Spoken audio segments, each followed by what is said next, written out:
وہ اپنے کمرے میں گمسم سا بیٹھا تھا اور اس کی آنکھیں نم تھیں۔ ایک فیصلہ اسے آج لینا تھا مگر وہ کشمکش میں مبتلا تھا۔ اس نے ایک بوجھل سی سانس بھری اور سامنے لیٹے اپنے لختے جگر کو دیکھا جو کہ کاٹ میں لیٹا کلکاریاں مار رہا تھا۔ وہ اٹھا اور اس کے پاس بیٹھے اپنی انگلی اس کی طرف بڑھائی تو انگلی تام مزید خوش ہونے لگا۔ زینیا، یہ تم نے کیا کیا میرے متعلق؟ ایک بار بھی نہیں سوچا؟ چلو ٹھیک ہے، مگر ہمارے بچے کے لیے سوچ لیتی۔ کاش تم نے اتنا بڑا فیصلہ لینے سے پہلے ایک بار سوچا ہوتا۔ وہ بند آنکھوں کے پیچھے اس کے چہرے سے مخاطب تھا۔ پھر وہ ننھے اذان کو گود میں اٹھائے باہر نکلا تو راشدہ بیگم جو صوفے پہ بیٹھی تسبیح کے دانے گرا رہی تھی، اسے آتا دیکھ کر اٹھ کے وہاں سے جانے لگی اور وہ ان کا ہاتھ پکڑ کر بولا، پلیز سنی، اس طرح کا رویہ مت رکھیں مجھ سے، وہ ٹوٹ چکا ہوں پہلے ہی بہت، اور اوپر سے آپ نے پچھلے 3 دن سے مجھ سے بات تک نہیں کی۔ آپ اچھی طرح جانتی ہیں کہ میرے لیے آپ کیا اہمیت رکھتی ہے۔ میں اگر تمہارے لیے اہمیت رکھتی تو تم میری بات ضرور مانتے، مگر تمہارے لیے صرف وہی اہمیت رکھتی ہے جو تمہیں دھوکہ دے کر چلی گئی۔ تمہارے اندر کی غیرت مر گئی ہے کیا نوفل؟ کیا آپ کم ہی تھے تمہارے اندر؟ مگر اس کے اندر کچھ اور ہی جنون تھا اپنے خوابوں کو پورا کرنے کا۔ راشدہ بیگم نے تلخ لہجے میں کہا تو وہ لب بھینچ کے رہ گیا۔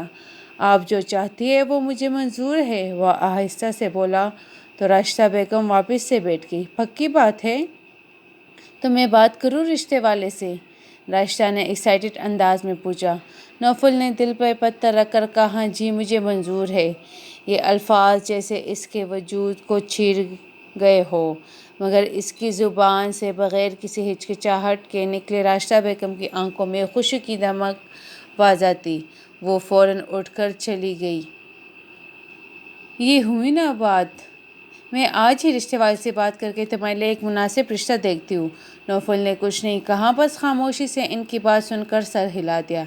اس کے دل میں ہلچل تو مچی ہوئی تھی، لیکن وہ جانتا تھا کہ فیصلہ اس کے اور اذان کے لیے بہتر ہوگا۔ وہ اپنے اندر کے درد کو دبانے کی کوشش کرتا رہا جیسے یہ سب کسی اور کی زندگی میں ہو رہا ہو۔ کچھ دنوں بعد راشدہ بیگم نے ایک خوشخبری سنائی، نوفل، میں نے تمہارے لیے لڑکی پسند کر لی ہے۔ بہت اچھا گھرانہ ہے، زاہد صاحب ہے نا، زاہد انڈسٹری والی، ان کی لڑکی نیک اور سلجھی ہوئی ہے، تمہیں بھی پسند آئے گی۔ نوفل نے ان کی بات پہ چونک کر دیکھا۔ اسے لگا کہ وہ کسی مڈل کلاس سے لڑکی لائیں گی، مگر وہ تو اپر کلاس کی ہی ڈھونڈ لائی ہے۔ لڑکی والوں کو ہاں بول دوں؟ راشدہ کے سوال پہ دھیرے سے سر ہلایا۔ دل میں وہی خالی پن تھا جو اسے کچھ بھی محسوس کرنے نہیں دے رہا تھا۔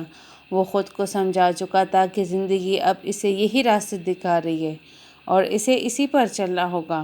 کچھ ہفتے گزرے اور نوفل کی شادی کا دن آ پہنچا۔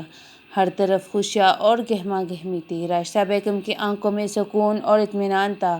وہ جانتی تھی جس لڑکی کو وہ اب لے کر آ رہی ہے وہ ان کے گھر کو جنت بنا دے گی۔ وہ حریہ کو ملازمہ کے ساتھ کمرے میں بھیج کر خود نوافل ادا کرنے کے لیے چلی گئی۔ وہ کمرے میں داخل ہوا تو کمرے میں موجود ہستی کو دیکھ کر اس کے اندر سے جیسے ابال سے اٹھنے لگی۔ دل میں عجیب سا محسوس ہو رہا تھا۔ وہ کپڑے چینج کرنے کے بعد اپنا سگریٹ کیس اٹھائے باہر ٹیرس پر آ کر کرسی پہ بیٹھ گئے۔ اسے اپنی پہلی شادی شدت سے یاد آ رہی تھی۔ راشدہ بیگم سے لڑ کر اس نے زینیا سے شادی کی تھی۔ اس کی محبت میں وہ ہر بات مانتا تھا۔ اللہ نے اسے ایک بیٹی سے نوازا تھا، مگر عرصے قبل وہ بدلنے لگی تھی۔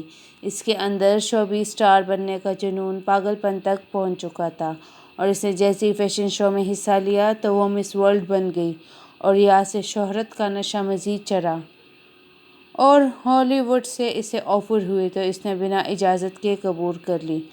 اور انہی دنوں وہ 7 ماہ پریگننٹ تھی اور بیٹے کو جنم دیتے ہی وہ وہاں سے چلی گئی، مگر دونوں کے بیچ ابھی تک طلاق نہیں ہوئی تھی۔ لیکن راشدہ بیگم پچھلے کئی دنوں سے اسے شادی کرنے کے لیے مجبور کر رہی تھی، مگر وہ اس کا اپنی آخری سانسوں تک انتظار کرنا چاہتا تھا۔ لیکن پھر راشدہ بیگم کی ناراضگی کی وجہ سے اس نے یہ شادی کر لی، مگر اب وہ دل ہی دل میں پچھتا رہا اور سوچ رہا تھا کہ اگر وہ واپس پلٹی تو وہ اسے کیا جواب دے گا۔ وہ گمسم سا اسی کے متعلق سوچ رہا تھا کہ اچانک فون کی بیپ نے اس کے خیالوں کا سلسلہ توڑا۔ نوفل نے فون اٹھایا۔ ایک نام اسکرین پر چمک رہا تھا، زینیا۔ اس کی سانسیں رک گئی تھی۔ کیوں؟ اتنے ہی مہینے بعد وہ کیوں کال کر رہی تھی؟ نوفل نے کچھ لمحوں تک فون کو دیکھا۔ دل اور دماغ میں ایک نئی جنگ چھڑ گئی۔ آخر کار اس نے کانپتے ہاتھوں سے کال ریسیو کی۔ ہیلو؟ نوفل کی آواز بے حد دھیمی اور شکستہ سی تھی۔ اب کیا ہونے والا ہے؟ چلو آگے ریڈ کرتے اس کو اب۔ نوفل، تم مجھ سے مل سکتے ہو؟ کل یا پھر ابھی؟ زینیا کے لہجے میں ایک عجیب سا تاثر تھا جس سے نوفل کو لگا کہ شاید وہ دوبارہ پلٹنے کا ارادہ کر رہی ہے۔ نوفل کا دل ایک لمحے کے لیے زور سے دھڑکا۔ مجھے ایڈریس سینڈ کرو، میں ابھی آ رہا ہوں، وہ جلدی سے بولا، لیکن زینیا نے کال کاٹ دی۔ نوفل تھوڑی دیر انتظار کرتا رہا اور پھر زینیا کی جانب سے ایڈریس کا میسج آ گیا۔ وہ فوراً تیزی سے گھر سے نکلنے لگا۔ اس کے ذہن میں سوالات کا طوفان تھا۔ آخر زینیا کیوں ملنا چاہتی ہے؟ کیا وہ واقعی واپس آنا چاہتی ہے؟ لیکن جیسے ہی وہ دروازے کی جانب بڑھا، حوریہ جو کب سے نوفل کا انتظار کر رہی تھی، فوراً اس کے پیچھے لپکی۔ کدھر جا رہے ہیں آپ؟ حوریہ کا لہجہ خالص بیویوں جیسا تھا اور اس کا انداز ناراضگی ظاہر کر رہا تھا۔ نوفل چونک کر رکا اور حیرانی سے اسے دیکھنے لگا۔ تم مجھ سے سوال کر رہی ہو؟ اس نے بھویں چڑھا کر پوچھا، جسے یقین نہ آ رہا ہو۔ نہیں، دیواروں سے کر رہی ہوں، حوریہ نے سنجیدگی سے جواب دیا۔ کب سے آپ کے انتظار میں یوں گھونگھٹ اوڑھے بیٹھی ہوں اور آپ آ کر سکون سے کپڑے بدلے، سگریٹ جلائے اور اب یوں باہر جا رہے ہیں؟ نوفل کو حوریہ کے انداز پر حیرت ہوئی۔ وہ سر پر حجاب کیے ہوئی تھی اور اس نے اپنے لہنگے کے ساتھ ملٹی شال اوڑھ رکھی تھی۔ اس کا حلیہ دیکھ کر نوفل کو لگا تھا کہ وہ خاموش، گمسم قسم کی لڑکی ہوگی، مگر وہ اس کی توقعات کے برعکس نکلی۔ نوفل نے اسے سر سے پاؤں تک دیکھا اور چند لمحے کے لیے کچھ کہنے کو الفاظ نہ ملے۔ میں ایک ضروری کام سے جا رہا ہوں، نوفل نے الجھن میں مبتلا ہو کر کہا۔ تم پریشان نہ ہو، بس کچھ دیر میں آ جاؤں گا۔ حوریہ نے گہری نظر سے نوفل کو دیکھا۔ اس کی نظروں میں سوالات کی جھلک صاف دکھائی دے رہی تھی، لیکن وہ مزید کچھ بولی نہیں۔ نوفل بغیر کوئی اور وضاحت دیے تیزی سے باہر نکل گیا۔ گاڑی میں بیٹھ کر نوفل کا ذہن اب پھر سے زینیا کی طرف چلا گیا۔ کیا زینیا واقعی واپس آنا چاہتی ہے یا پھر کوئی اور بات ہے؟ دل کی دھڑکن تیز ہونے لگی۔ نوفل نے گاڑی کا ایکسیلیٹر دبایا اور زینیا کی دی ہوئی ایڈریس کی طرف بڑھنے لگا۔ وہ وہاں پہنچا تو وہ اور اریبہ پیچ لا رہی تھی۔ وہ گمسم سے اسے دیکھے گا۔ اریبہ بچے، اس نے پکارا تو وہ روتے ہوئے اس کی طرف بڑھی تو وہ جلدی سے گھٹنوں کے بل بیٹھا، اسے اپنے سینے سے لگا گیا۔ کیا ہوا میرے بچے؟ ماما کو کیوں ڈانٹا ہے؟ وہ اس کا چہرہ ہاتھوں میں لیتے ہوئے نرمی سے پوچھنے لگا۔ تمہیں تو پتہ ہے نوفل، یہ کتنی ضدی ہو گئی ہے۔ ابھی یہاں آ کر ڈونٹ مانگ رہی تھی، میں نے دے دیا۔ دیکھو اس نے کیا حال کیا اپنے کپڑوں کا۔ میں نے اسے سمجھایا کہ اسپون کے ساتھ کھاؤ، لیکن اسے اثر ہی نہیں ہوتا۔ ہاتھوں سے کھا رہی تھی اور جب میں نے بس ایک ہلکا سا تھپڑ مارا تو رونے لگ گئی۔ اب دیکھو اپنے بابا کو دیکھ کر کیسے آنسو بہا رہی ہے، زینیا نے ناگواری بھرے لہجے میں کہا۔ نوفل کا چہرہ سخت ہو گیا۔ زینیا، کسی چیز کی حد ہوتی ہے، تم ایسے کیسے کر سکتی ہو؟ وہ صرف 3 سال کی بچی ہے اور تم اس کے ساتھ اس طرح کا رویہ اختیار کر رہی ہو۔ بچے کو مینرز تم نے سکھانے ہیں، یہ ڈانٹنے یا تھپڑ مارنے سے نہیں سکھایا جا سکتا۔ پیار سے سکھاؤ، وہ لب کچلتے ہوئے بولا۔ ہاں، تمہارے لیے کہنا آسان ہے نوفل، تمہیں پتہ ہے میں صبح لندن سے فلائٹ کروا کر یہاں آئی ہوں، صرف اس لیے کہ تم سے ملنا چاہتی تھی۔ اب میں بہت زیادہ تھک چکی ہوں اور یہ میرے راستے میں رکاوٹ بن رہی ہے۔ تمہاری ماں نے بھی جانے سے پہلے اسے میرے ساتھ بھیج دیا تھا کہ اسے سنبھال نہیں سکتی، تو بہتر ہے کہ تم اپنی ماں سے کہو کہ اسے مینرز سکھائے، اور ہاں، دوسری شادی بھی کر لو، شاید کوئی اور مل جائے جو تمہیں اور تمہارے بچوں کو مینرز سکھا دے۔ زینیا تلخی سے بولتی ہوئی اپنا بیگ اٹھا کر کھڑی ہو گئی۔ کہاں جا رہی ہو؟ بیٹھو تو صحیح، نوفل نے جھنجھلا کر کہا۔ پلیز نوفل، بیٹا کر کیا کرو گے؟ اور ہاں، جلد از جلد طلاق کی بات کرو، میری اور اپنی جان چھڑاؤ، میں مزید اس رشتے میں خود کو نہیں باندھ سکتی۔ زینیا کے الفاظ نے جیسے نوفل کے دل پر چھریاں چلا دی۔ لیکن تم نے کہا تھا کہ تم طلاق نہیں لینا چاہتی، بس کچھ عرصہ کیریئر بنانے کے بعد واپس آنا چاہتی ہو۔ پھر اب کیا ہوا؟ نوفل نے بے چینی سے پوچھا۔ ہاں، میں نے کہا تھا کیونکہ اس وقت مجھے لگا کہ شاید موقع نہ ملے تو میں واپس تمہاری زندگی میں آ جاؤں، لیکن اب وہاں جا کر ایک کے بعد ایک پروجیکٹ مل رہا ہے اور سب سے بڑے میگا سٹار نے مجھے پرپوز کیا ہے۔ نوفل، تمہیں اندازہ بھی نہیں ہے کہ اس سے شادی کر کے میں کہاں سے کہاں پہنچ سکتی ہوں۔ زینہ کی بات نے نوفل کے وجود کو جیسے ریزہ ریزہ کر دیا۔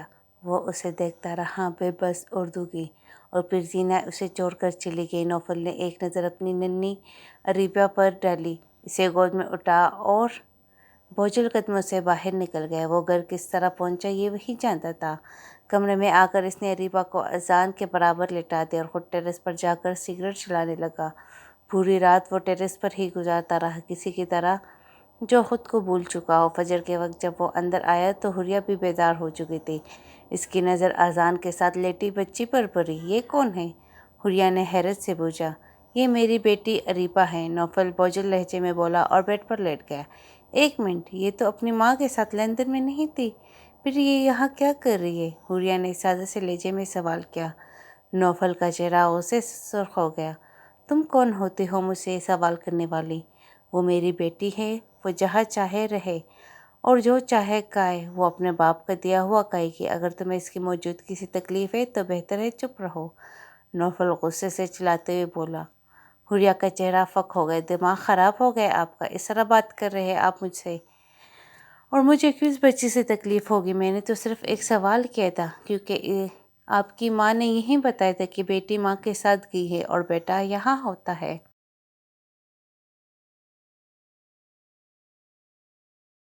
آپ کو شرم آنی چاہیے مجھ پر ایسے الزام لگاتے ہوئے، حریہ بھی جواباً غصے میں بولی۔ تم میرے سامنے زبان درازی کر رہی ہو نوفل، یزدانی کے سامنے؟ نوفل نے اس کے قریب آتے ہوئے اس کے جبڑے کو سختی سے بھینچتے ہوئے غرا کر کہا۔ حریہ نے نم آنکھوں سے سنگ دل شخص کو دیکھا جو اپنے جذبات کے آگے کسی کو کچھ نہیں سمجھ ہوتا۔ وہ چپ چاپ بغیر کچھ کہے واش روم کی جانب بڑھ گیا۔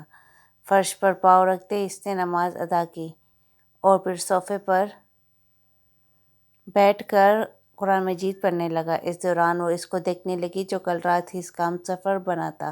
نم آنکھوں کو صاف کرتے وہ اٹھ کر روتے ہوئے اذان کی طرف بڑھی۔ اذان کے رونے پر اریبہ اٹھ کر حیرت سے اسے دیکھ رہی تھی اور پھر وہ پاس آ کر اذان کے سر پر ہاتھ پھیرنے لگی۔ اس کے چہرے پر خوشی کے تاثرات تھے۔ ہائے بیبی، میں ہوں آپ کی مما۔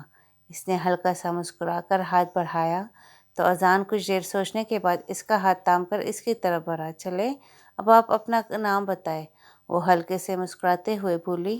ریبا، وہ آہستہ سے بولی مگر سہمی ہوئی لگ رہی تھی۔ واو، اریبہ کا نام تو بہت پیارا ہے، وہ خوش ہو کر بولی۔ چلے اب جلدی سے اٹھے اور فیس واش کرتے ہیں، پھر ہم باہر جا کر کچھ کھاتے پیتے۔ پھر دونوں کو واش روم میں لے جا کر اس کے کپڑے نکالے، چینج کروایا اور اذان کو گود میں اٹھا کر اریبہ کی انگلی تھامے باہر آ گئی۔ کچن میں آ کر اس نے ملازمت سے ساری چیزوں کے متعلق پوچھا اور پھر دودھ دے کر دونوں کو لانچ میں لٹایا۔ کچھ دیر بعد دلیا بنا کر وہ ان کے ساتھ کھیلنے لگی اور اریبہ دھیرے دھیرے اس سے فری ہو چکی تھی۔ الارم کی آواز سے نوفل کی آنکھ کھلی تو کمرے میں کوئی بھی نہیں تھا۔ وہ ہڑبڑا کر اٹھا اور کل رات کا سب کچھ یاد آیا۔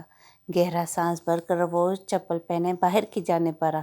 جیسے ہی وہ سیڑھیاں اتر کر لانچ میں آیا، آگے کا منظر دیکھ کر حیران رہ گیا۔ ان کے دونوں بچے حریہ کے ساتھ ہنس کھیل رہے تھے اور اریبہ کو وہ اس سے پہلے اتنا خوش نہیں دیکھ چکا تھا۔ وہ اپنی حیرانی پر قابو پاتے ہوئے ان کی طرف بڑھا اور اریبہ جیسے ہی اسے دیکھی فوراً اس کی گود پر چڑھ گئی۔ وہ چپ چاپ اریبہ کی باتیں سن رہا تھا اور ساتھ ساتھ کچھ سوچ رہا تھا۔ پھر شام کو ولیمہ تھا اور وہ تو چاہتا ہی نہیں تھا کہ یہ ولیمہ ہو، مگر راشدہ بیگم نے اس کی ایک نہ مانی اور دھوم دھام سے ولیمہ رکھا تھا۔ ولیمے میں ایک عورت کے منہ سے سنا کہ حریہ کی منگنی ٹوٹ چکی ہے اور وجہ اس کا کوئی عیب ہے۔ اور رات کو جب گھر واپس آئے تو کمرے میں داخل ہو کر دیکھا کہ حریہ دوپٹہ سائیڈ پر رکھی ہوئی تھی مگر حجاب پہن رکھا تھا۔ وہ اریبہ کے دونوں ہاتھ تھامے اس کے قصے سن رہی تھی۔ ایک کام کرو، ساتھ والے روم میں بچوں کو کھلوا رہا ہو، اسی میں بچوں کے ساتھ رہنا، مجھے اپنا روم شیئر کرنا پسند نہیں ہے، اس پاٹ لہجے میں بولا۔ حریہ نے گہرا سانس بھرا اور کہا، فکر مت کیجیے، میرا بھی دل آپ کے ساتھ رہنے کو بالکل نہیں چاہتا، یہ سب بچوں کی خاطر کر رہی ہوں، اور ہاں کل میں خود بھی بچوں کے ساتھ رہوں گی۔ فی الحال کمرہ سیٹ کرنا ہے تو آج کے دن ہم یہاں رہیں گے، کل بچوں کا روم ان کے مطابق سیٹ کروا کر وہاں شفٹ ہو جاؤں گی۔ یہ سن کر نوفل کے ماتھے پر بل پڑ گئے۔ تم خود کو سمجھتی کیا ہو؟ میں اتنی بدتمیزی برداشت نہیں کر سکتا، سمجھ گئی؟ وہ غصے سے بولا۔ تم جو میرے ساتھ بدتمیزی کر رہے ہو اسے بدتمیزی کہتے ہیں، اور جو تم کہہ رہے تھے اس کا کیا؟ تم ہر چیز کو اپنی مرضی کے مطابق کہتے ہو، اور جب میں جواب دیتی ہوں وہ بھی آرام سے، تو وہ بھی تمہیں چبھتا ہے۔ وہ ناگواری سے بولی۔ تم جو میرے بچوں کے ساتھ اس طرح کا رویہ رکھ رہی ہو وہ مجھے بہت اچھی طرح سے پتہ ہے۔ یہ سب تمہیں میری طرف مائل کرنے کے لیے ہے، صحیح؟ تمہاری فطرت کو میں بخوبی جان چکا ہوں۔ جتنی نیک تم نظر آتی ہو اتنی ہو نہیں، یہ سب تمہارا ڈونک ہے۔ میرے سامنے یہ ڈونک مت رچاؤ۔ میں اچھی طرح جانتا ہوں تم جیسی لڑکیوں کو۔ ویسے ایک بات بتاؤ، تمہارے اندر ایسا کون سا عیب ہے کہ تمہارے ماں باپ نے تمہاری شادی ایک شادی شدہ 2 بچوں کے باپ سے کر دی، کہیں کسی اور مرد سے کیوں نہیں؟ اس کی بات پہ حوریہ کا رنگ فک ہو گیا اور براؤن آنکھیں لبالب آنسو سے بھر گئی۔ اس نے مڑ کر اریبہ کی طرف دیکھا، پھر ہلکا سا مسکراتے ہوئے اس کی طرف مڑی۔ میں آپ کی اس بات کا بہت اچھے سے جواب دے سکتی تھی، مگر جب ماں باپ کی لڑائیاں ہو تو بچوں پر بہت اثر ہوتا ہے، اور اریبہ پہلے ہی بہت سہمی ہوئی بچی ہے، وہ تلخ لہجے میں بولی اور واپس پلٹنے لگی۔ سیدھی بات کرو کہ میں نے جو کہا ہے وہ سچ اور کڑوی ہے۔ تم جیسی لڑکیاں کبھی گھر میں بس نہیں سکتی جس کے اندر عیب ہو، اور شاید یہی وجہ ہوگی کہ تمہارے باپ نے تمہاری شادی 1-2 بچوں کے باپ سے کر دی۔ ایک بات میرے دھیان سے سن لینا، اگر تمہارے کسی افیئر یا کسی اور کرتوت کا مجھے پتہ چلا تو تمہیں جان سے مار ڈالوں گا، وہ سرد لہجے میں بولا اور وارڈروب کی جانب بڑھا۔ سب آپ کی پہلی بیوی کی طرح بدکردار اور بد فطرت نہیں ہوتے مسٹر نوفل، حوریہ نے کہا۔ آپ کی بیوی جیسی عورت کسی ایک مرد پہ نہیں ٹکتی۔ اس کے یہ الفاظ سن کر نوفل کا چہرہ سرخ ہو گیا اور غصے سے آگے بڑھا۔ تمہاری ہمت کیسے ہوئی یہ بکواس کرنے کی؟ تم جانتی نہیں ہو کہ وہ میرے لیے کیا ہے؟ میں اس کے متعلق ایک لفظ برداشت نہیں کر سکتا، اور اس کی طرف آتے ہوئے اس کے جبڑے دبوچ کر دھارا، اور اریبہ سہم کر ایک سائڈ پہ کری انہیں دیکھ رہی تھی۔ پھر وہ حوریہ کو دھکا دے کر پیچھے کرتا تیزی سے باہر نکل گیا۔ اس قدر ذلت پر حوریہ کی آنکھوں میں نمی اترنے لگی۔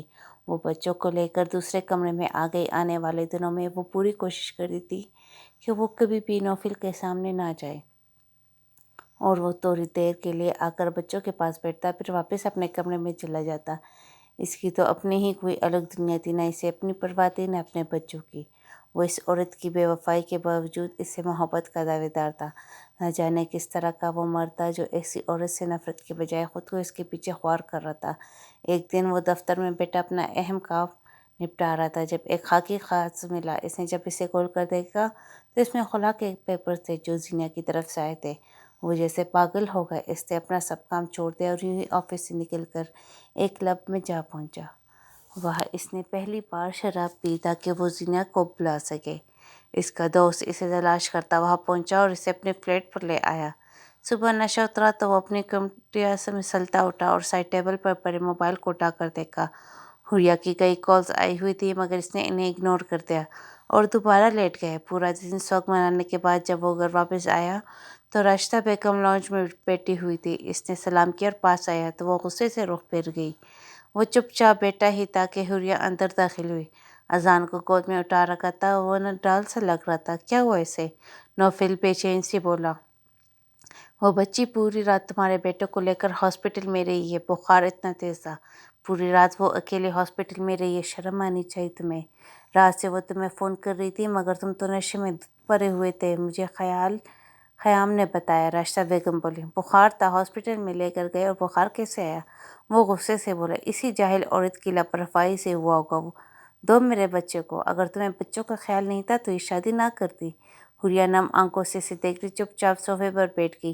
شرم کر لو کچھ بھی خیرت، کیا اریبہ کو کبھی بھی بیمار نہیں ہوئی تھی؟ اسے بخار نہیں ہوتا تھا تو اس کا مطلب ہے کہ زینہ بھی قصوروار تھی، لیکن آج تک تم نے اسے قصوروار نہیں ٹھہرایا۔ آج اذان کو ویکسینیشن ڈوز لگی تھی جس کی وجہ سے اسے کافی زیادہ بخار ہو گیا جو سیرپ سے بھی نہیں اتر رہا ہے۔ بچی کل صبح سے تمہارے پیچھے ہلکان ہوئی ہے اور رات کو پھر ہاسپٹل لے گئی۔ رات سے کتنی بار تمہیں کالز کر چکے مگر تم نے ریسیو ہی نہیں کیا، کیونکہ میرا بیٹا ایک بد کردار عورت کے غم میں ایک با کردار عورت کو چھوڑ کر شراب کے نشے میں دھت پڑا ہوا تھا۔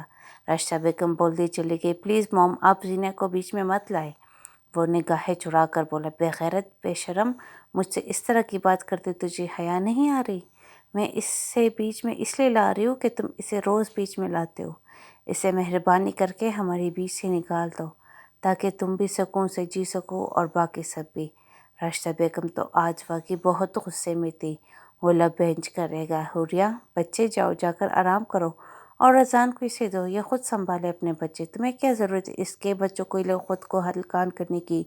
راشدہ بیگم نے کہا، آپ کو کیا لگتا ہے کہ میں اپنے بچوں کو سنبھال نہیں سکتا؟ سنبھال سکتا ہوں اور اسے بہت بہتر سنبھال سکتا ہوں۔ یہ اس کی تیسری ڈوز تھی، مگر میں نے پہلے 2 ڈوز میں اسے سنبھالا تھا۔ جب اس کو بخار ہوتا تھا میں اس کا دھیان سے خیال رکھتا تھا تاکہ بخار چند گھنٹوں میں اتر جاتا تھا، مگر اس نے دھیان رکھا ہی نہیں ہوگا۔ اولاد نہیں ہے نا، یہی اس کی اپنی اولاد ہوتی تو خیال کرتی۔ وہ کڑوے لہجے میں بولتا گیا۔ حوریہ ایک جھٹکے سے اٹھی اور اذان کو اسے سماتے ہوئے تیزی سے کمرے کی جانب بڑھ گئی۔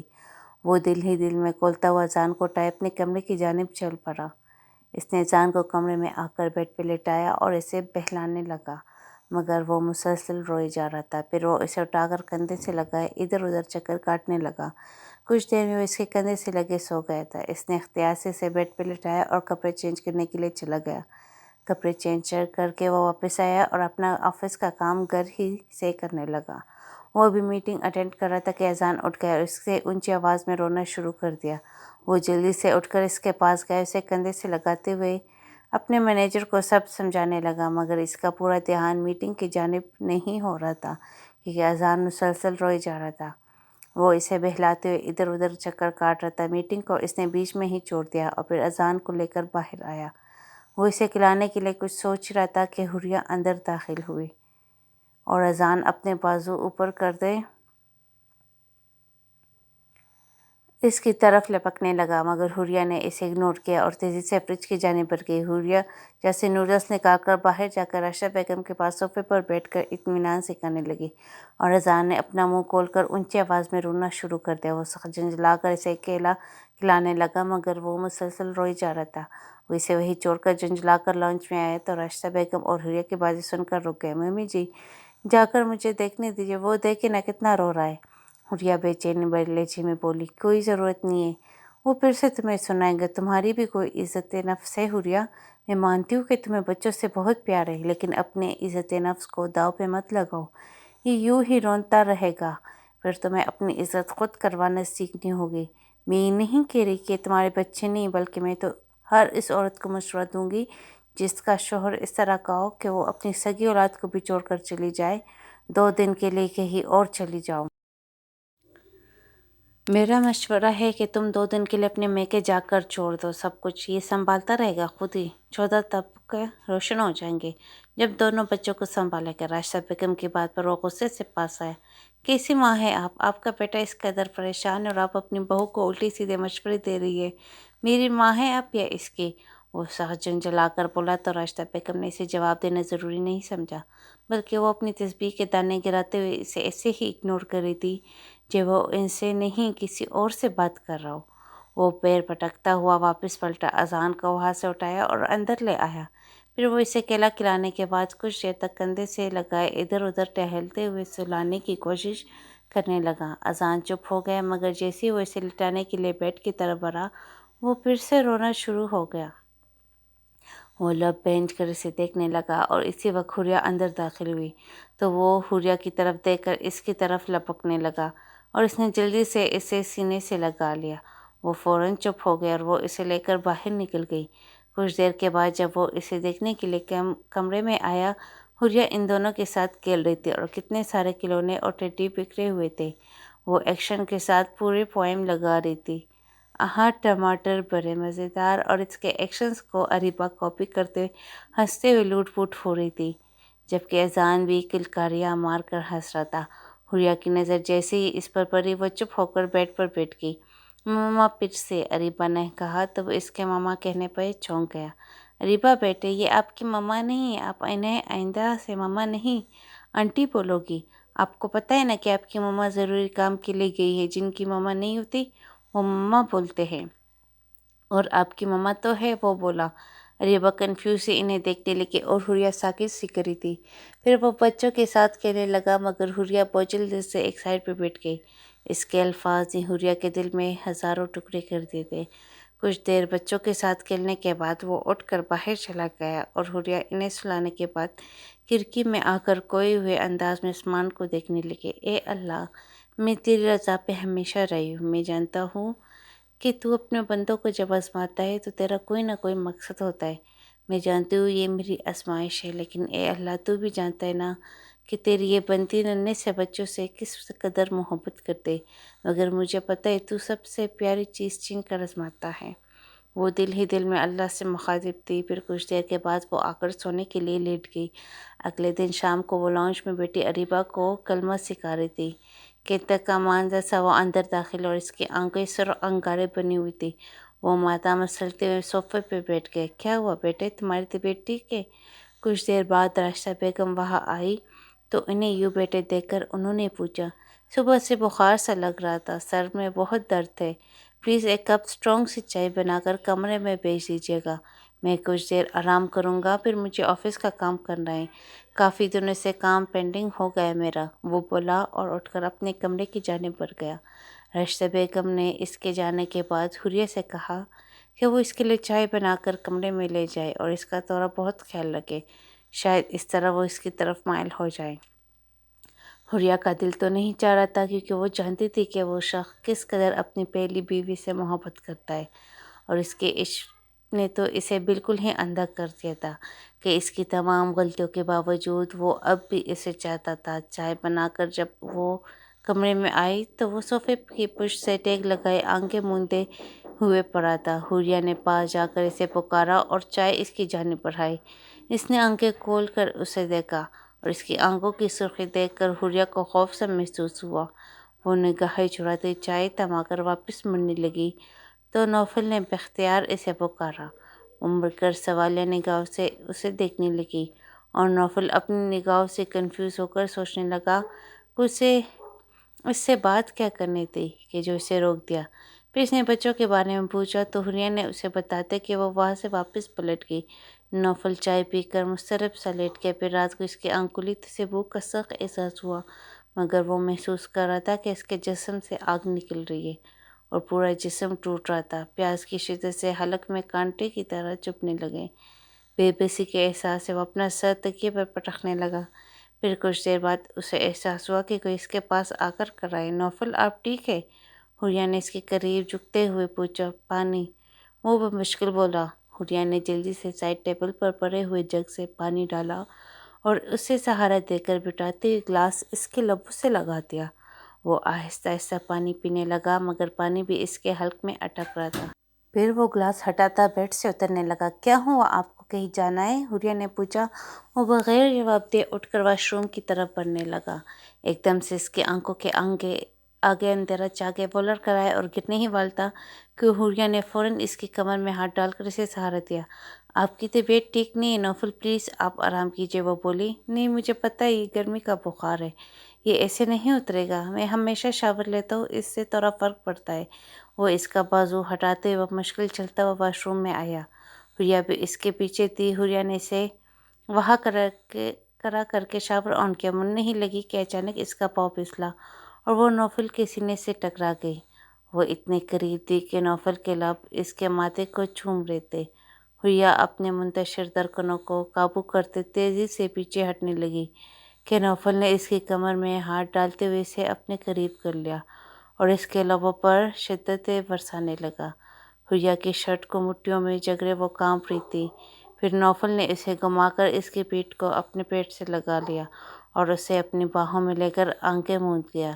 کچھ لمحوں بعد جب ہوش ذرا بحال ہوا تو وہ اسے چھوڑ کر پیچھے ہٹ گیا۔ حریہ تیزی سے باہر نکلی اور پھر اپنے سامان کے بارے میں سوچنے لگی۔ بچوں کے کمرے میں پڑی نائٹی جو راشدہ بیگم نے اس کی شادی کی رات رکھی تھی پہن کر بال خشک کرنے لگی۔ رات بھر اسے اپنی محبت کی پرساد میں بھگوتا رہا اور پھر سو گیا۔ حریہ نے اٹھ کر اپنے بال سمیٹے اور واش روم میں آ کر چہرہ شیشے میں دیکھا۔ ایک شرمگین مسکراہٹ اس کے لبوں پر تیرنے لگی۔ پھر وہ فریش ہو کر باہر نکلی تو نوفل گہری نیند میں تھا۔ اس نے پاس جا کر نوفل کا ماتھا چھو کر دیکھا تو وہ اب نارمل لگ رہا تھا، بخار اتر چکا تھا۔ نوفل نے اس کے چونے پہ آنکھیں کھولی اور پھر اسے زور سے پیچھے ہٹاتے اٹھ کر بیٹھ گئے۔ تم کیوں آئی تھی میرے پاس رات کو؟ وہ غصے میں بولا۔ حریہ کا چہرہ مرجھا سا گیا، مطلب رات کو بخار کی شدت میں وہ اسے حق جتا رہا تھا۔ تمہیں نہیں آنا چاہیے تھا میرے پاس، تم بھی بچہ پیدا کر کے میرے پاس پھینک کر چلی جاؤ گی، وہ حلق کے بل اتار کر بولا۔ تو حریہ نے کرب سے آنکھیں میچ لی۔ یہ سب تم نے جان بوجھ کر کیا ہے نا؟ لیکن ایک بات یاد رکھنا، اس معاملے میں اتنا بھی سیریس مت لینا کہ اگر تم ماں بننے والی ہو تو میں یہ بچہ مروا دوں گا، سمجھی تم؟ وہ اس کے جبڑے بینچ کر بولا۔ حریہ کی آنکھیں چلک اٹھی۔ بس بہت ہو گیا۔ کیا سمجھتے آپ مجھے؟ کہ آپ نے مجھے پتھر سمجھ لیا ہے کہ جسے درد نہیں ہوتا؟ میں رات آپ کی تیمارداری کے لیے آئی تھی کہ آپ تکلیف میں ہوں گے، مگر کچھ لوگ بہت ہی احسان فراموش ہوتے ہیں جو صرف دکھ دینا جانتے ہیں۔ فکر مت کیجیے مسٹر نوفل یزدانی، آپ کے نصیب میں مجھ سے اولاد پیدا ہونا نہیں لکھا۔ وہ بے درد ہو کر آنسو صاف کرتے ہوئے کمرے سے باہر نکلتی چلی گئی۔ وہ سر جھٹک کر اٹھ کر فریش ہونے کے لیے چلا گیا۔ جب وہ باہر آیا تو راشدہ بیگم لاؤنج میں بیٹھی تھی۔ ارے بیٹا، بات سنو، آج حریہ کی موم ڈیڈ کی سالگرہ ہے تو انہوں نے گھر میں پارٹی رکھی ہوئی ہے، تم دونوں کو انوائٹ کیا ہے، تو جلدی آ جانا، حریہ کو لے کر اس کے میکے چلے جانا، راشدہ بیگم نے کہا تو وہ سر اسباب میں ہلا گیا۔ شام کو جب وہ گھر پہنچا تو بچے ریڈی بیٹھے تھے اور حریہ وائٹ اور گولڈن کلر کی ایمبرائڈری کی میکسی میں بہت حسین لگ رہی تھی۔ اس نے گولڈن کلر کا ہی حجاب بھی لے رکھا تھا۔ وہ مبہوت اسے دیکھتا رہا۔ جب وہ وہاں پہنچی تو سب گھر والے نوفل سے بہت اچھی طریقے سے ملے اور اس کے بچوں پر تو وارے صدقے جا رہے تھے۔ ایک ٹیبل پر آ کر بیٹھ گئے اور باقی سب بھی وہیں پر آ گئے۔ اریبہ تو اتنی خوش تھی مگر اذان کچھ سہما ہوا تھا اور زور سے حریہ کے گلے لگا تھا۔ آنٹی چلو ہم بھی شوٹ کروائیں۔ اریبہ نے کہا۔ ارے بیٹا، آنٹی کیوں بول رہی ہو، مما بولو نا، حریہ کی والدہ نے کہا تو نوفل کے ماتھے پر انگنیں بل پڑ گئیں۔ نہیں امی، وہ دراصل ابھی اسے عادت نہیں ہے نا، تو اس لیے ایسا بولتی ہے، آہستہ آہستہ ہو جائے گا، ٹھیک ہے؟ آپ کو پتہ ہے نا کہ بچوں کے نیچر کس طرح ہوتے ہیں، تو ایک دم سے اگر ہم اسے اس طرح کہیں گے تو برا لگے گا۔ حریہ جلدی سے بولی۔ ارے حریہ، تمہیں کچھ پتہ چلا؟ وہ عادل کا بچہ ہونے والا تھا مگر اس کی بیوی سیڑھیوں سے گر گئی۔ سلمیٰ تو 2 دن پہلے ہی مٹھائی لے کر آئی تھی ہماری طرف، پر ہنس ہنس کر بتا رہی تھی کہ میرے عادل نے باپ بن جانا ہے۔ اللہ پاک نے دیکھو کیسا سبق سکھایا ان کو۔ ویسے ایسی باتوں پر خوش نہیں ہوتے لیکن مجھے بڑی خوشی ہوئی، اور پتہ ہے ڈاکٹر نے تو یہ تک کہا ہے کہ دوسری بار کی کوئی امید مت رکھیں۔ حریہ کی بھابھی نے کہا تو نوفل نے ناگواری سے دیکھا جو کہ اسی کے بچے کے ہو جانے پر خوش ہو رہے تھے۔ ارے رہنے دو رومی بیٹے، ایسے لوگوں کا کیا ہے، اس کو طلاق دے کر وہ شادی کروا دیں گے۔ میں تو دل سے دعا کر رہی تھی کہ عادل کے ساتھ کچھ ایسا ہو کہ کبھی باپ نہ بن سکے، حریہ کی بہن نے کہا۔ نوفل ان کی باتوں پر پہلو بدل رہا تھا۔ بس کرے آپا، اللہ نہ کرے ایسا ہو، اکلوتے بیٹے ہیں وہ سلمیٰ خالہ کے، اللہ پاک انہیں صاحب اولاد کرے، حریہ جلدی سے بولی۔ تو پھر بھی ان کے لیے دعا کر رہی ہے؟ تجھے پتہ ہے نا میں تیرا سب کیا سلوک کیا تھا، سب جب تمہارے بارے میں پتہ چلا تھا کہ تم ماں نہیں بن سکتی، اب فوراً رشتہ توڑ دیا نا، اور وہ محبت کا دعوے دار عادل ایک امتحان میں کامیاب نہیں ہو سکا۔ ماں نے کہا کہ بیٹا ہمارا خاندان کیسے چلے گا؟ حریہ کی بہن کی بات پہ اس نے چونک کر بے یقینی سے حریہ کو دیکھا اور زور سے لب بھیج لیے۔ چھوڑے نا آپی، کیا ہو گیا آپ کو؟ مجھے اس بارے میں کوئی بات نہیں کرنی پلیز، مجھے بچے مل چکے ہیں، میری ممتا کو قرار آ چکا ہے اور میں نے نہ کبھی اس بات کا برا منایا ہے اور نہ ہی مجھے ان کی بات میں کوئی بھی حرج نظر آیا، وہ بالکل ٹھیک ہے اپنی جگہ پر۔ تو اب کیا ری ایکشن ہونے والا ہے اس کے ہسبینڈ کا دیکھتے ہیں۔ وہ پرسکون لہجے میں بولی تو وہ سب چپ ہو گئے مگر نوفل بہت بے چین تھا اور اسے اپنی صبح کی بات یاد آئی تو دل ہی دل میں خود کو ملامت کرنے لگا۔ پھر جب پارٹی سے واپس آئے تو وہ کپڑے چینج کرنے کے بعد بچوں کے کمرے میں آیا۔ وہ بچوں کو سلا رہی تھی۔ اریبہ اسے دیکھتے ہی خوش ہو گئی۔ وہ دوسرے سائڈ پہ آ کر اریبہ کو سلانے لگا اور جیسے ہی بچے سو گئے تو وہ اٹھ کر اپنا حجاب کھولنے لگی اور اس کے پیچھے آ کر کھڑا ہو گیا اور مرر میں اسے دیکھا جو کہ نگاہیں اٹھا کر بھی نہیں دیکھ رہی تھی۔ آئی ایم سوری، میں نے جو بھی کہا وہ انجانے میں کہا، مجھے نہیں معلوم تھا کہ تم ماں نہیں بن سکتی، آئی ایم سو سوری، وہ بولا تو وہ تلخ مسکراہٹ سے دیکھتے سے مڑ کر دیکھنے لگی۔ آپ کی سوری کو اپنے پاس ہی رکھیں، مجھے اس کی کوئی ضرورت نہیں ہے، اور اگر میں ماں بن سکتی ہوتی تو تب بھی آپ کو یہ بات کہنے کا حق نہیں پہنچتا تھا۔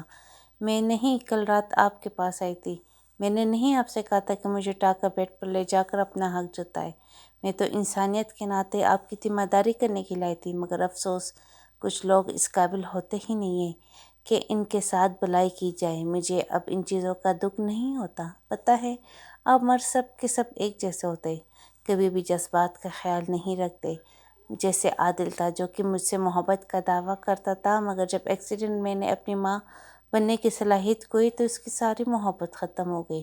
اور اسی طرح ایک آپ ہے جو اپنی سابقہ بیوی کی محبت میں اس قدر اندھے ہیں کہ اس کے عیب جاننے کے باوجود اس سے نفرت نہیں کرتے، بلکہ جو آپ کے ساتھ وفا نہیں کر پائے اس سے نفرت کرتے ہیں۔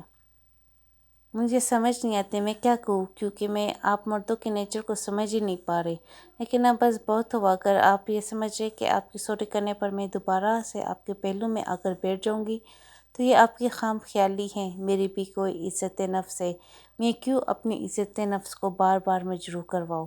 میں یہاں ان بچوں کی وجہ سے، اور یہ بچے میرے لیے بہت اہم ہیں کیونکہ یہ میرے لیے میرے جینے کا سہارا بن چکے ہیں۔ یہ بچے بھی میری طرح آپ کی بے اتنائی سے ڈسے ہوئے ہیں۔ اور بہت تلخ لہجے میں بولتی چلی گئی، اب تم زیادہ ہی بول رہی ہو، میں نے کب بچوں کے ساتھ اس طرح کا رویہ کیا ہے؟ صحیح تو رہتا ہو بچوں کے ساتھ، تمہیں لگتا ہے کہ میں اپنے بچوں سے پیار نہیں کرتا؟ وہ غصے سے بولا، میں یہاں کہہ رہی ہوں کہ آپ اپنے بچوں سے بالکل پیار نہیں کرتے۔ اگر آپ کو اپنے بچوں سے پیار ہوتا تو آپ اپنے غم کو بھول کر ان کی خوشیوں کے لیے خوش رہتے، انہیں خوش رکھنے کا سوچتے جو آپ کے لیے جیتے ہیں، مگر آپ نے تو اپنے آپ کو ایک ایسی عورت کے ساتھ پھنسایا ہوا ہے جو کہ کسی اور مرد کے ساتھ گھوم پھر رہی ہے۔ کیسے مرد ہے آپ؟ جہاں ایک عورت برداشت نہیں کرتی کہ اس کا مرد کسی دوسری عورت کے ساتھ ناجائز تعلق رکھے، وہاں پہ کیسے برداشت کرتے کہ وہ کسی غیر مرد کے ساتھ پھر رہی ہے، پھر بھی اس کا نام خود سے جدا نہیں کرنا چاہتے؟ اللہ پاک نے قرآن پاک میں ہر چیز کو واضح کیا ہے کہ اگر عورت کلم کلی بے حیائی لے کر آئے تو ان کے ساتھ کس طرح کا سلوک کرنا چاہیے۔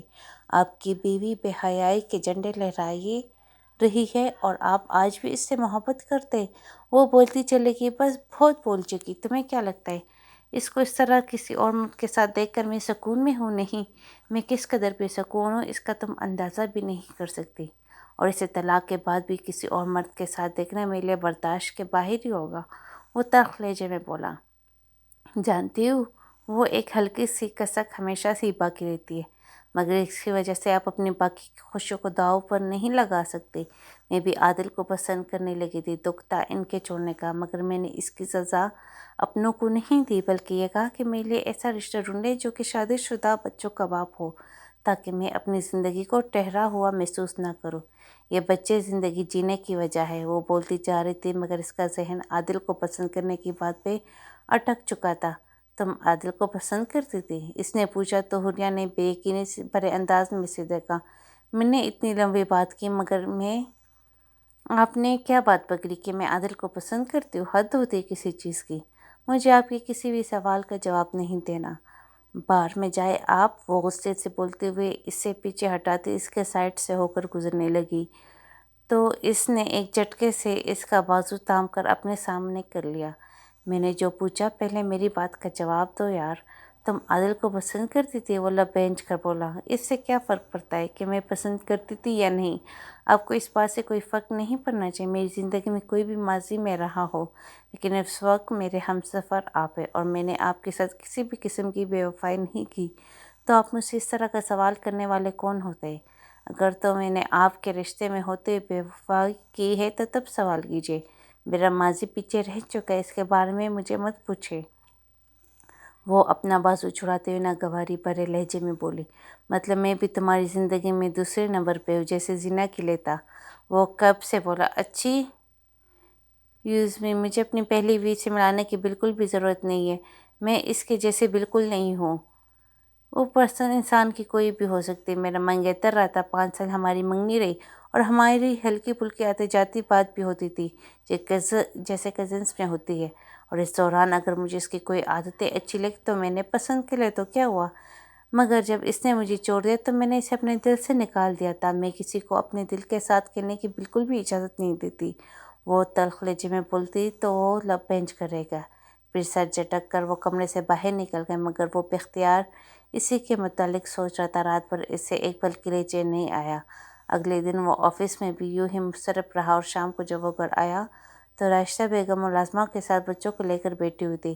وہ سلام کرتا ہوا ان کے پاس بیٹھا تو راشدہ بیگم نے ملازمہ کو پانی لانے کے لیے کہا، مگر اس کی نگاہیں تو اس دشمن جاں کو تلاش کری تھی جو اس کے دل و دماغ پر چڑھ آئی تھی۔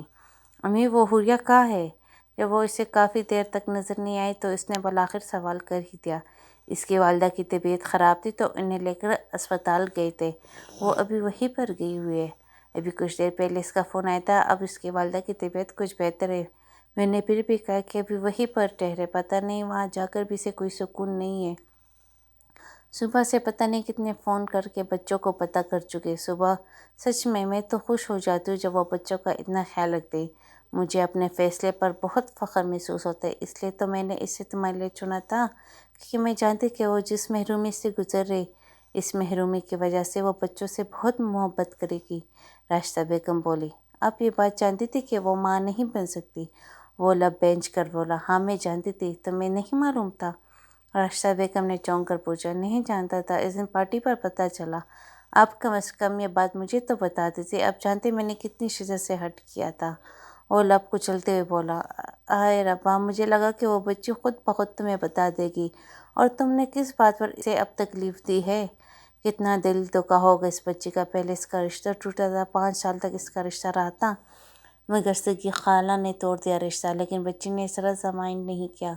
میں بشریٰ کی بات کر رہی ہوں، اس کی سگی خالہ شادی پر گئے تھے نا ہم وہاں، تو وہ اسی لڑکی کی شادی تھی جس سے حوریہ کی شادی ہونے والی تھی۔ جب مجھے فرحت نے بتایا تھا، میں تو اس لڑکی کی ہمت پہ داؤ دے کے شادی پر آئی تھی، اور اپنی پوری فیملی کو لے کر آئی تھی، کہہ کر کہ ہمیں کہاں رہنا ہے، نہیں کرنی۔ تب مجھے احساس ہو کہ یہ بچے ایک ہیرا ہے۔ ہم تم جیسے لوگ اتنے ہمت والے نہیں ہوتے، اس لیے میں کہتی ہوں اس بچے کی قدر کرو، اور میں نے اسے چنا بھی اس لیے ہے کہ وہ احساس کرنے والی ہے، وہ محرومی کا شاہکار ہے، اور وہ اسی محرومی کے چلتے ان بچوں پہ اپنی ممتا کو نچھاور کر دے گی، کیونکہ اس کے بچوں کو میں ویسے ہی بہت لگاؤ ہے۔ راشدہ بیگم بولتی جا رہی تھی، اور وہ جو کسی اور مرد کو پسند کرتی، ابھی تک اس نے اس ایسی عورت کو میری زندگی میں لا کر دیا جو کہ اپنے دل میں کسی اور کو بسائی ہوئی تھی۔ وہ تلخ لہجے میں بولا، تو تمہیں کیا تکلیف ہے؟ اس نے اگر کبھی کسی مرد کو پسند کیا ہوا تھا تو اس سے تمہیں کیا تکلیف ہے؟ کہ تمہارے دل میں نہیں تھی؟ بلکہ ابھی تک ہے۔ تم تو شادی کے بعد بھی اسی عورت سے محبت کے گن گا رہے ہو جو کہ تمہاری نفرت کے بھی لائق نہیں ہے۔ اگر تو وہ شادی کے بعد کسی اور مرد کے ساتھ رابطے میں ہے تو تم یہ بات کرتے اچھے لگتے ہو کہ اس لڑکی کی شادی کو 2 سال ہو گئے، اور وہ 3 سال پہلے چھوڑ چکا تھا۔ عورت کی مشکل وقت میں جب مرد چھوڑ دیتا ہے تو عورت ایسے مرد کو منہ نہیں لگاتی جو شرم و حیا والی ہوتی ہے، اور ویسے تو شرم و حیا والا مرد بھی ہو تو ایسی عورت کو کبھی بھی منہ نہیں لگاتا جو کہ غیروں کے ساتھ گھومتی پھرتی ہے۔ مگر تمہاری شرم کہاں چلی گئی؟ راشدہ بیگم نے بولتے ہوئے اگلے پیچھے سارے حساب بھی کرتے ہوئے اس کے 14 طبق روشن کر دیے تھے۔ اب ایسے تو مت بولیے نا، وہ جھنجھلا کر بولتا ہوا اٹھ کھڑا ہوا۔ اچھا، ان باتوں کو چھوڑو اور جا کر ہاسپٹل اس بچی کو دیکھو، اس وقت اسے تمہاری سخت ضرورت ہوگی۔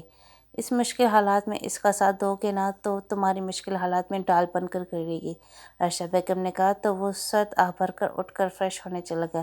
جب وہ ہاسپٹل پہنچا تو حوریہ اپنی والدہ کو جوس پلا رہی تھی۔ اس نے سلام کیا اور فروٹس کے شاپ پر رکھ کر اسے دیکھنے لگا جو نماز کے انداز میں چادر لپٹی ہوئی تھی۔ ارے بیٹا، اسے لے کر جاؤ اور کچھ کھلا پلا دو، صبح سے اس بچی نے پیٹ میں کچھ نہیں ڈالا، حوریہ کی والدہ نے کہا تو وہ اٹھ کر ہوا اور اسے لے کر کیفیٹیریا کی جانب بڑھا۔ سو میڈم، اگر تمہاری ماں کو کچھ ہوا کم از کم مجھے فون کر کے تو خود بتا دو، ایسی بھی کیا ناراضگی؟ وہ اس کے ساتھ چلتے ہوئے بولا تو وہ بغیر کچھ کہے آگے بڑھتی جا رہی تھی۔ بچے کیسے؟ زیادہ تنگ تو نہیں کیا انہوں نے ماں کو؟ وہ آہستہ سے بولا، صبح سے کتنی بار تم نے ماں کو فون کر کے پوچھا ہے؟ اب ماں کے بچوں کے بارے میں بھی پوچھ لو کہ میں کیسا ہوں۔ حد ہوتی یار کسی چیز کی، وہ نروٹے انداز میں بولا تو وہ حیرت سے اسے دیکھنے لگی۔ کیا ہوا، ایسے کیوں دیکھ رہی ہو؟ پوچھو نا کہ میں کیسا ہوں۔ بولا، کیسے ہے آپ؟ وہ سر جھٹک کر بولی، بالکل بھی ٹھیک نہیں ہوں، پتہ نہیں تم نے کیا کر مجھے۔ رات ایک پل کے لیے میں سویا نہیں، اور دفتر میں بھی تم ہی میری نگاہوں کے سامنے پھر رہی تھی۔ میں تمہیں سارا دن مس کر رہا تھا مگر تم نے مجھے ایک بار بھی نہیں پوچھا کہ میں کیسا ہوں۔ یہ اچھی بات نہیں ہے۔ وہ حیرت سے منہ کھلا رہ گیا۔ آپ مجھے مس کر رہے تھے لیکن کیوں؟ وہ سر جھٹک کر بولی۔ ایک شوہر اپنی بیوی کو کیوں یاد کرتا ہے؟ نوفل نے پوچھا۔ مجھے کیا پتہ کیوں؟ حد کرتے ہیں آپ۔ میری پہلی بار شادی ہوئی اور نہ مجھے اس بات کا تجربہ ہے اور نہ ہی میں نے کسی سے پوچھا۔ وہ اطمینان سے شوہر اگر بیوی کو یاد نہیں کرے گا تو کس کو یاد کرے گا؟ وہ بنا کر بولا۔ او اچھا، لیکن آپ کی تو دو بیویاں ہیں نا، مجھے کیسے پتہ کہ آپ کس بیوی کو یاد کر رہے؟ ایک تو آپ کے دل و جان میں بستی ہے اور میں تو کہیں بھی نہیں ہوں۔ وہ افسردگی بھرے انداز میں بولی۔ میں تم سے اس بات کا وعدہ نہیں کرتا کہ میں اسے کبھی یاد نہیں کروں گا، کہ میں نے اس سے بہت محبت کی ہے، میں اسے بھول نہیں سکتا، لیکن شاید اس کو یاد کرتے مجھے اب نفرت محسوس ہوگی کیونکہ اس نے میرے بچوں تک کو اگنور کیا۔ میری محبت چاہت کا صلہ اس نے بہت بڑھا دیا ہے، لیکن وہ صرف ایک بری یاد بن کر رہے گی، اب میری محبت نہیں۔ لیکن میں تمہارے ساتھ زندگی بھر مخلص رہنا چاہتا ہوں۔ اب تمہارا ہاتھ تھا، میں اپنے بچوں کے ساتھ ایک مکمل زندگی جینا چاہتا ہوں، کیا تم میرا ساتھ دو گی؟ وہ اپنا ہاتھ اس کی طرف پھیلاتے ہوئے بولا تو حریہ اپنا چہرہ ہاتھوں میں چھپائے پھوٹ پھوٹ کر رونے لگی۔ نوفل نے گڑبڑا کر ایک گرد دیکھا تو سب لوگ انہی کی طرف متوجہ تھے۔ کیا ہوا، رو کیوں رہی ہو؟ نوفل نے گھبرا کر کہا۔ کیا میں نے کچھ الگ کہہ دیا؟ پلیز اگر میری بات بری لگی ہو تو میں بہت سوری ہوں۔ یہ کہہ کر وہ اس کے برابر بیٹھے ہوئے اس کا ہاتھ تھام کر بولا۔ حریہ اس کے سینے میں اپنا چہرہ چھپائے رونے لگی۔ نوفل اس کی حرکت پر سٹپٹا سا گئے، پھر وہ دھیرے سے بولا۔ حریہ، سب دیکھ رہے ہیں۔ حریہ آہستہ سے الگ ہوئی اور ذرا دور جا کر چادر سے آنسو صاف کرنے لگی۔ وہ دھیمی مسکراہٹ سے اسے دیکھنے لگا جیسے اسے سکون دینے کی کوشش کر رہا ہو۔ کچھ دیر وہ دونوں وہاں بیٹھے رہے، پھر نوفل نے اٹھنے کا فیصلہ کیا اور دونوں گھر کے لیے روانہ ہو گئے۔ گھر پہنچے تو حریہ بچوں کے کمرے میں چلی گئی۔ نوفل سخت جھنجھلا سا گیا۔ وہ غصے سے سونے کی کوشش کرنے لگا مگر نیند آنکھوں سے کوسوں دور تھی۔